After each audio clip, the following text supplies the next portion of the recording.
The great thing about Levi's is its timeless appeal and those working class roots, which make it something that so many different cultures and subcultures choose. As a company, we are watching what's happening in culture and we're paying attention, and so we're responding to that. How does a company founded 172 years ago stay relevant in the age of fast fashion? The secret might lie in its history. Today on History Marketing, I'm joined by Tracey Panek, corporate historian for Levi Strauss Co. We discuss how Levi's pivoted from utilitarian workwear to becoming a symbol of teenage rebellion, and how the company continues to balance its heritage with current trends. This is a case study in staying true to your history while adapting to the cultural zeitgeist. Now, here's my conversation with Tracey Panek. Tracey Panek, welcome to A History Marketing. Thank you for having me. I thought I'd start by asking you about the connection between history and marketing at Levi Strauss Co. You're a corporate historian. What's your relationship to other marketers at the company? Well, I'm actually part of the marketing department, so it's a very close relationship. It's actually a really great place to be because I can see what projects are coming up and what I can tie into that we can use and provide resources from the archives too. So it's a great spot to be in.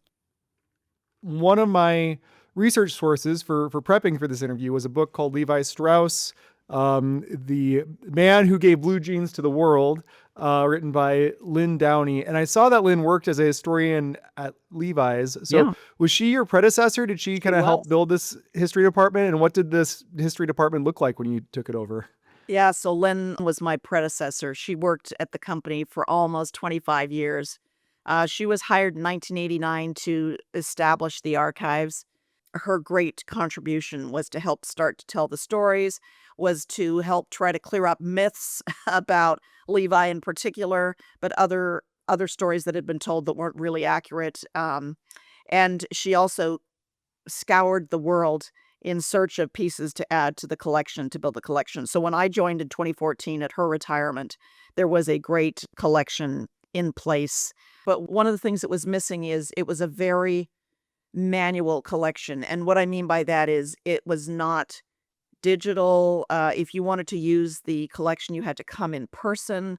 There was the need to bring the collection into the 21st, the 20th century and then the 21st century. So I started in mid-year 2014. By the end of the year, we were doing the first photo shoot. We now do this annually, but we were photographing all of the vintage pieces on site. And that has been the beginning of a much more digital collection. So we have the physical collection and the digital collection, adding new and exciting pieces along the way. If she was hired back in 1989, there's sort of a self-awareness about Levi's place in history, that they know that they're a historic brand and that for over 35 years now, they've embraced their place in history and kind of leaned into themselves as a historic brand. Yeah, definitely. Being able to have the archives and have the resources to come up with authentic stories. Today we use that word in marketing. And what it means is that they've got to be accurate. They've got to be based on primary sources as much as we can. And having the collection allows us to do that. I want to ask you about the life of Levi Strauss, because reading his story, I just felt grateful to be alive today. He escaped Bavaria because of anti-Semitic laws. The trip across the Atlantic was super dangerous and it seemed miserable. And then once he got to the East Coast, he then traveled through Panama to get to California, and that was really dangerous as well. And do you think these hardships helped shape his character and made him and his company more resilient? Well, you're very right in describing a lot of the hardships that he went through. He was the youngest son in a Jewish family. There were very few opportunities for him to work or to marry, with all the restrictions and pogroms that they had. So his father dies when he's still very young. He's 15 or 16. And he and his mother and two older sisters decide that they'll make their way to America. They looked with hopefulness and kind of an American spirit that today we look back on and we call the American dream. And I think there was a bit of adventurousness and wanting to make a name for himself and his family. He definitely went through a lot, even changing his name when he arrives in America. He was lucky to have a couple of older brothers, and they help him to learn about what will be his business, dry goods in the wholesale side of it. So, absolutely, one of the stories I love to tell to describe how tough he was and how resilient he was, because you went through a lot and you just had to get up and move on, is 1857, 4 years after Levi sets up his company. He's only been in San Francisco a few years, but has managed to be, very successful, so successful that by 1857, he decides to send, an amount of treasure. I wanna say it's, like, close to $80,000 in gold. Yeah. But you can imagine in 1857, it's worth a lot. And, he's gonna send it back to New York where his family is and where Wall Street still is. It's still the financial capital of the United States. He sends it, you have to send it by steamer ship down, the Pacific down to Panama. It's then loaded onto a train, goes to the Atlantic side because, of course, there's no canal at that time, and then another steamer ship, the treasure rooms are, the contents are deposited into another ship, and they head up to New York. But off of the coast of the Carolinas, the ship hits a storm, and it sinks to the bottom of the ocean floor, and all of that treasure is lost. It's a huge amount of money. And Levi just has to continue on, and not dwell on it. Although I think it's rather telling that, in some of the invoices not long after that date, there is little notes. "Are you insured? Are you insured?" Yeah. But it's a great story of resilience. I actually, bid on and won a piece of that ship. The ship is called the SS Central America. Ship of Gold is what it's referred to as, because it's this gold rush era ship. And we have in the archives now a piece of the copper hull plate, that's on display, and that is a perfect example of what you point out. You had to be hardy. You had to get up and move on when you're faced with obstacles, and you had to be resilient. Yeah. Yeah. That was one of the stories in the book that stood out to me, like, oh my gosh, there's just this shipwreck, and he's sending a decent chunk of his fortune back, and also like 400 something people die, or it's like a really Oh, horrible yeah, tragedy. it's All this very money lost, but also these people lost, correct. and it kind of also speaks to just the hardships of operating a business at that time, making it to California and the West Coast in the first place, and that was just how commerce was done, is how things were sent back and forth. And anybody who's coming to the West Coast, they're making this perilous journey where they can sink, they can get horrible diseases. I'll just mention one more thing about those early years. The other great story about Levi is a year after he arrives in the city, and he's pretty successful early on. He donates a portion of his profits to an orphanage in the city. It's still around today, that orphanage, Edgewood. In fact, I went last year to a big event they had there. It set a precedent for giving back to the community, and also spoke volumes really about Levi, his Jewish values, his own values about, you go through hardships, but where you can, you try to give back something. Yeah, that's great. I think of Levi Strauss as the classic picks and shovel story, and that it's not the people who search for the gold who make the riches, but it's the people who sell the tools, get them wealthy. But also, when I learned about this story in grade school, I grew up in California, and they teach you about the gold rush then. They taught me as if Levi Strauss was selling the jeans directly to the miners, and they kind of pitched that as a story. But it was a little more complex than that. He founded the company in 1853 when he was only 24 years old. But then the riveted denim jean wasn't invented until 1873. So he wasn't really selling jeans until much later. So what was he actually selling the miners during the gold rush? Because it wasn't the jeans yet. The gold rush was was an important part of the company's history. Levi wouldn't have come to San Francisco were it not for the gold rush. He leaves New York where he's learned from his brothers, but he comes out to make a name for himself. And you're right, he's not going to do it by looking for gold, but he recognizes an opportunity to sell. And within a month of his arrival in the city, he's looking for a warehouse near the waterfront, where we still are today, by the way. But Levi, um, he is prepared for a shipment of supplies that will come a month after his arrival so that he can set up his business very quickly. He is not manufacturing, as you point out correctly. In those first 20 years, he's not manufacturing. He is importing and exporting and selling things that others are making. And we have an invoice from 1858. And on that invoice, there are things like fabric, drawers, gray flannel shirting.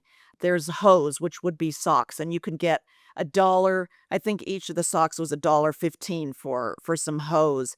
And the Hardy and Kennedy wanted to get $128 worth of hose. All of the requests, the supplies that they want, add up to $1,600. 1858. That's a lot of product. One retail customer. So imagine all of the business that Levi is doing. So you're right in noting that Levi wasn't manufacturing, but the gold rush and the time that he begins, it certainly molds who he is and his relationships that will be established throughout the West.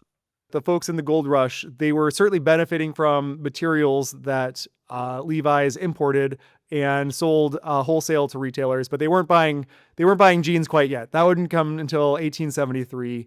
Can you tell the story of how Levi first encountered Jacob Davis and how the riveted denim jean kind of came into play? Well, let me first say that a lot of what people read and what you may have read in your own research is myth about Levi coming and bringing denim with him when he arrives in San Francisco and creating on his own, sewing on his own blue jeans. Well, that's not what that's not what happens. He develops a very successful dry goods business within the first 20 years. And he gets a letter in 1872 from a customer in Reno, Nevada. Reno, Nevada is very close to Virginia City, where the Comstock silver lode has been discovered. It's a huge discovery. It will help fund the development and growth of San Francisco. And this customer is a tailor in Reno, and he writes to Levi about this remarkable innovation. And it's so interesting because it's a tiny little innovation that will eventually allow Levi to manufacture for the first time and will eventually revolutionize fashion. It's just a little piece of metal, a little tiny piece of metal, a rivet that's added to pockets of work pants. And in this letter from Jacob Davis, that's the name of the tailor, he sends 2 samples of them and tells them that they are selling like hotcakes, and he can't keep up with the demand. And would the company be interested in taking out a patent to protect his idea? He just knows somebody's gonna steal it. Levi, he's adventurous, as you pointed out. He agrees. The company on May 20th, 1873, is granted a U.S. patent for an improvement in fastening pocket openings. It is the birth of the modern blue jean or riveted denim pant. And in that patent, those patent papers, there's a sketch with little dots at the pocket area and one at the base of the button fly where the original rivets were. And that's the story. We celebrated the company May 20th every year as the birthday of the blue jean, or 501 day, as that garment or overall would eventually be called. That's right. And this really changed everything. Because if you think of like how annoying it must be for your pocket to break and rip, because if that's the thing that gets ripped, if Yeah. like people are using these jeans, or I should call them waist overalls. That's what they were called then, right? Yep. They were using them to hold their tools. And if you're finding some silver, maybe put that in there. And if it's ripping, you're just like losing everything everywhere, right? And so this comes and they totally lean into this. Like I just checked the Levi's I'm wearing. I checked them before I put them on. Like it's right there, patented May 20, 1873. And it's kind of unusual. Like I was thinking of this as like a marketer that most products, they'll say like the date the company was established, right? You'll say like EST, so such and such date, but it doesn't say that. It says the date that this was patented. So was it immediate that Levi's, the company, started manufacturing and leaning into this patent as sort of their differentiator? Yeah, and let me clarify that what you're talking about is the branding on the rivets themselves, which is amazing because Hmm. these are tiny. This is like smaller than a thumbnail. And it's a little tiny little bit of copper. And on that little rivet, it says PAT for patent, May 1873, SF SF California, um, and LS and Co. And all that on the little rivet. Yes, it is on the that rivet, and that imprint is given to the first manufactured products in 1873. Those first waist overalls, those riveted pants. So Levi and the company, they're very savvy about their branding and know that if they put it on there, it's something you can recognize. And then of course the Levi's buttons are going to be branded as well. And Hmm. eventually they'll also anticipate the end of the patent, which doesn't last forever, and start to create something to differentiate between them. So, yes, the company leans into it. Levi is still a wholesale still a wholesale dry goods dealer. So the wholesale part of the business still continues as usual. Um, and those riveted denim products will be a part of his business, but they won't become super popular and bring the business what will happen eventually until much later.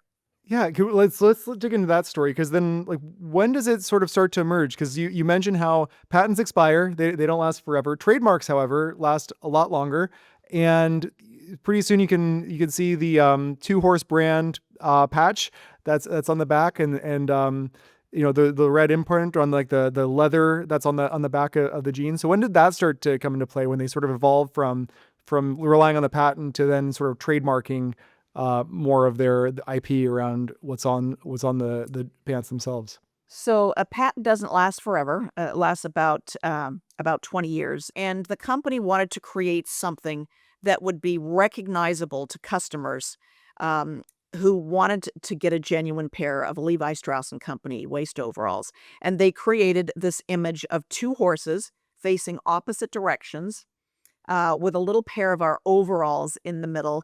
And the idea is they're so strong, even if you pull them, you're not going to tear them. And that trademark was created in 1886. It's one of the oldest continuously used trademarks in the world. Originally, we put it on our garment, on our waist overalls, on the inside pocket, but only the wearer could see that. So then we wise up about that, and we put it on the back patch of the garment so that others can see it, not only potential customers as well as our customers who knew us.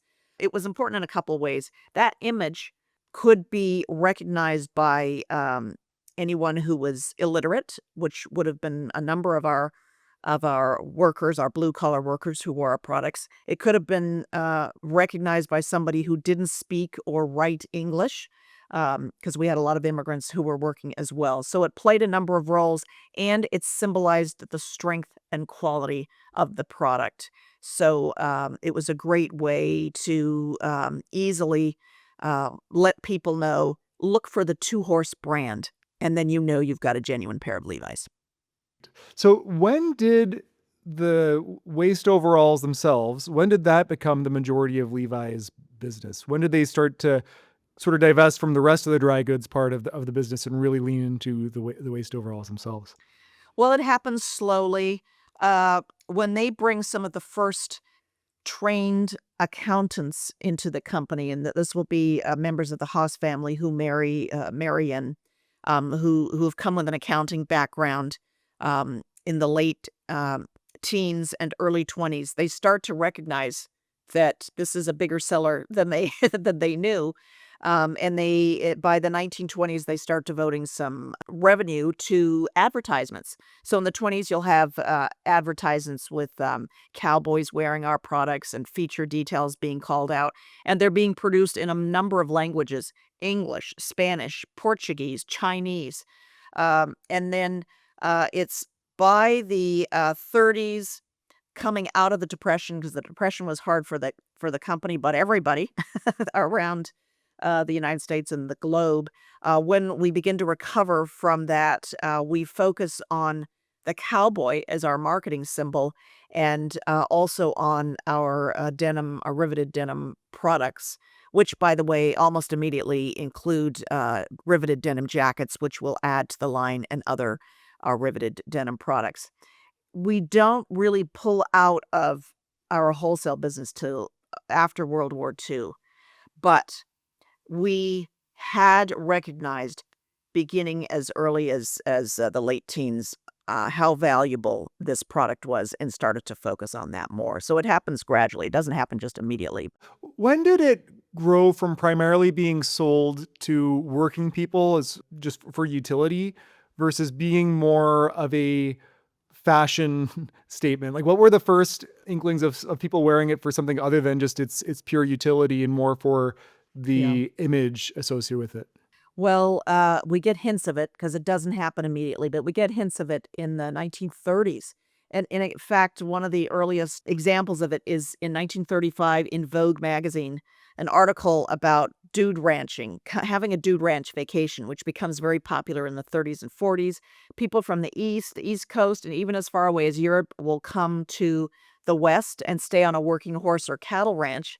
And they want to have a Western cowboy dude ranch experience, and so they want to dress like a cowboy. And Vogue magazine says, if you're coming out and you're a woman, get yourself a pair of Lady Levi's. The year before, we had introduced the first blue jeans for women. Get yourself a pair of Lady Levi's, wear them cuffed at the bottom once, with a Stetson hat, a silk kerchief, boots, and a great air of bravado, the article says. And if you can do that, you're going to have a great time. But here you see people who are dressing not because they're going to do tough work, but because they want to dress like someone else. And in this case, cowboys or dudes from a dude ranch. And then, of course, you have movies. We're in California, to the south of us in San Francisco. You've got Hollywood coming out with leading actors, especially in Westerns, and they're wearing Levi's. John Wayne, for example, in 1939, he has his first leading role in Stagecoach, and he's wearing a pair of 501s. So there are a number of influences that will change and lead people to start purchasing, not just for practical workwear. And by the 50s, we like to say that's the decade when denim became dangerous. And a lot of customers will be from those who are joining motorcycle clubs, and they want to have some tough clothes as well, but they're going to get their Levi's with a leather jacket, perhaps, and that look of the rebel, which is implanted in people in the movie, like Marlon Brando's The Wild One. You mentioned the movies and iconic actors like John Wayne and Marlon Brando, and Levi's, more than most other companies I can think of, is really tied to the movies in a way where there's so many just iconic characters, even very different types of characters that are Yeah. wearing Levi's. And you mentioned Stagecoach and how the Westerns were really popular, and that presumably people on the East Coast were watching Western movies, and seeing Levi jeans and, coming to the dude ranch out West, and them wanting to get their own Levi's or their Lady Levi's. Was Levi's sort of intentionally making connections to Hollywood to sort of use product placement in a way, or was it more organic where costume directors and wardrobe folks at Hollywood were just picking out Levi's because that's what looked good or what they thought would be good on the character? Not in the way we think about it today. Today we have something called the House of Strauss, spelled Haus, like the German, where influencers, movie, film folks can come and be outfitted in Levi's. We didn't have anything like that, but we certainly had good relations with the studios, and we're in California. Our location certainly probably helped, but also we have many people who are wearing Levi's. And by the 1960s, when you have this rising youth generation who are adopting denim and certainly blue jeans in a big way, thanks in part, I think, to the idea of the rebel and what what they're wearing. Um, then there is a desire to look a certain way, to wear something different from and your parents' generation, and they do that through Levi's. Plus, Levi's are such a great canvas for self-expression. It's just this lovely, tough blue fabric. Even if it tears, you can repair it with embroidery or a patch, and it's going to look cool. So all of these influences will come into play when it comes to the popularity of Levi's in pop culture and in other subcultures generally. As we're talking about this era, at some point, waist overalls becomes jeans. Can you tell a story of how that transition happened? When did waist overalls? It's so funny that was the phrase that was used. Yes. Jeans just sounds like something that's existed forever, but no, it's actually relatively recent. So how did that happen? Yeah. So I mentioned briefly the rise of the youth generation. San Francisco is the headquarters, the city where our company is headquartered, and we're a stone's throw away from the counterculture epicenter, the Haight-Ashbury, and young people are flooding into San Francisco, and they are adopting Levi's and blue jeans and denim in a big way. It was in 1967 when we introduced our first zippered jean, the 505, which is slimmer and intended to be a product that this younger generation will like, that we switched the name on our advertising to jeans instead of the overalls that we had been using. So I think the story of that is, as a company, we're observant. We are watching what's happening in culture, and we're paying attention, and so we're responding to that. And that includes not just naming our product for what the young people are calling it, but using their music, because this is also another way that they will connect with our products. Yeah, using their music on YouTube, I found a radio ad of the Levi's Jefferson Airplane Yeah. song, which is amazing and so from the era. And so you're leaning into this counterculture, but also there's sort of a dance between the John Wayne sort of conservative, actual using jeans for their utility purpose, that Levi's has probably a large customer base that's doing that. And then you have, the Marlon Brando sort of greaser type motorcycle guy of the 50s, the hippies of the 60s. You even have like rockers and punks of the 70s. And there's different flavors of counterculture that Levi's is appealing to, even as it's also appeasing sort of the mainstream. And how does the company balance both? The great thing about Levi's is its timeless appeal and those working class roots, which make it a garment that's not pretentious. If you want to fit in and not be, somebody that's making errors, then you're going to want to wear blue jeans. So they become really something that so many different cultures and subcultures choose, as you correctly point out in your description of the folks that are wearing them. Even today, I'm pleasantly surprised when I learn about a unique group that I didn't know about that have been wearing Levi's, and have been tapping into that. So the company, to some extent, works on creating timeless products. Our iconic product being the 501, that waist Mhm. overall, and still having those products that have been timeless and that you can use, and that won't look dated. Let's just say that. So you can wear them today, or you could have worn them in the 1800s, and they look relatively the same. And in that way, you can use that as a basis for so many different age groups, uh, genders, sexualities, because that'll be another story in and of itself. Who have worn Levi's, and I think it's one of the really amazing qualities is the versatility of our clothing. One of Levi's most iconic advertisements is their laundrette ad, which aired in Great Britain in the mid 80s. Can you tell the story of this advertisement?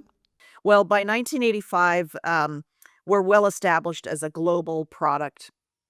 And the 501, which is the icon, it is a button fly denim riveted waist overall. We call it jeans now. But that product we wanted to give a little love, especially coming out of eras where there was other competitors. And so in 1985, on Boxing Day, which is the day after Christmas in the UK, we launch a commercial called Laundrette. And in the commercial, Nick Kamen, who's this very handsome young man, comes into a laundromat, and the ad is set to the music. Heard It Through the Grapevine by Marvin Gaye. It's just a great song. And he goes into the laundromat, and he starts taking off his clothes because he's going to wash his Levi's. And it's busy. There's other people at the laundromat, and they're looking at him. What's this guy doing? And so there's certainly a little sex appeal there, but there's also surprise. He throws his Levi's into the washing machine and washes them, and that's the ad. It is an incredibly popular ad.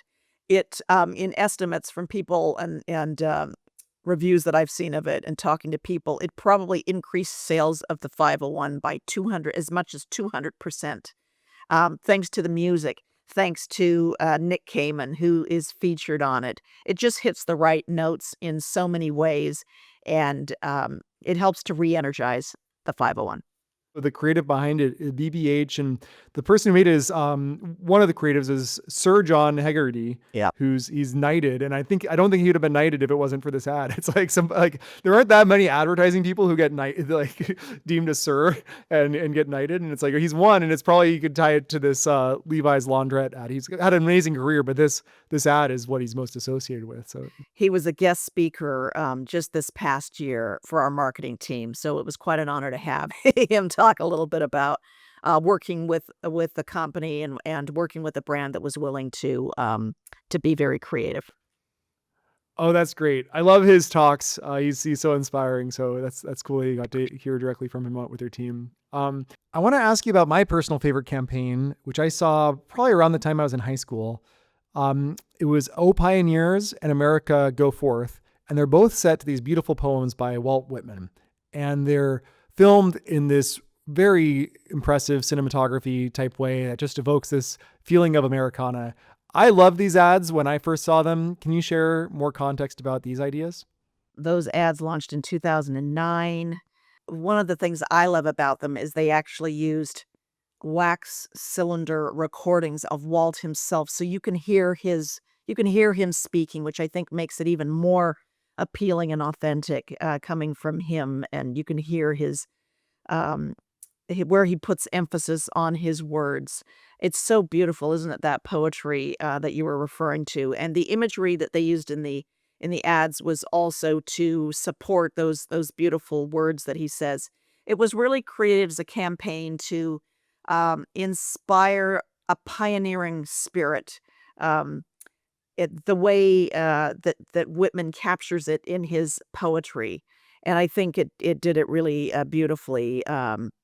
And I recently watched some of those, just the beautiful images with his voice, in the background, just lovely to and very different from some of the other ads that we've done, but very memorable. Yeah, that's right. And I think this was one of the first ads that I remember seeing, like really tying a brand to Americana. It's a historical ad. It's very striking to hear a wax cylinder recording with music behind it, and it struck me that Levi's wasn't advertising the rivet. They weren't even advertising the product there, or even they were like advertising this idea and leaning into sort of a shared history of people. And I'm wondering, for you as a historian who's also part of a marketing team, do you sort of see this trend of Levi's from going to marketing rivets and marketing their product to marketing ideas like durability to then evolving their brand to talk about things like whole cultural movements and then ultimately shared history? Like, do you sort of see that evolution in how Levi's has approached their marketing? Well, that campaign with Walt Whitman especially was a nod to our Western roots, especially the old Hmm. pioneer, and coming out west and what it means to be, which really is all about our early history. You know, we were born here in the American West, and for a lot of people overseas or in other parts of the world, we represent what they think of when they think of America. So I think that we did it well. I think that we've used at different times what we've felt was relevant for that particular time period. You referred to to Jefferson Airplane and their um, white Levi's song that you can hear Grace Slick singing, and that ad campaign was from 1967, and they just hit it perfectly. It was that's the year of the summer of love, and at that time, that made sense to do it then. So I think, we look at what's happening and relevant, at any given time and try to do our best to respond to that. Tracey Panek, thanks so much. I really enjoyed this conversation and having this opportunity to go through Levi's history and analyzing their marketing in a new way. For listeners who want to learn more about your work and the history of Levi's, where would you point them to? I do a series on TikTok called Greatest Stories Ever Worn, and from the Levi's Archives. You can look for me there. You can look for videos that I've done on YouTube I've narrate the YouTube from the archives, the Levi's Archives series. If you're looking for more of a corporate kind of thing, you can look for me on LinkedIn, and you can find a lot of my content there. And then, of course, I also do a lot of the writing for Unzipped, our company blog. So, yeah, several different places. That's great. I'll paste links to all of those in the blog that accompanies this show. So, Tracey Panek, thanks so much for joining me. This has been a lot of fun. My pleasure. Thanks for having me, Andrew. A History of Marketing is researched and edited by me, Andrew Mitrak. If you'd like new episodes delivered right to your inbox, visit marketinghistory.org. There you can also find transcripts of every conversation, including helpful links, images, videos, and other blogs about marketing history. You can send me an email at hello@marketinghistory.org. This podcast is a passion project of mine, and I have zero interest in monetizing it. But if you'd like to support A History of Marketing, consider leaving a review on your favorite podcasting app. Or better yet, tell a friend about the show. Thanks for listening.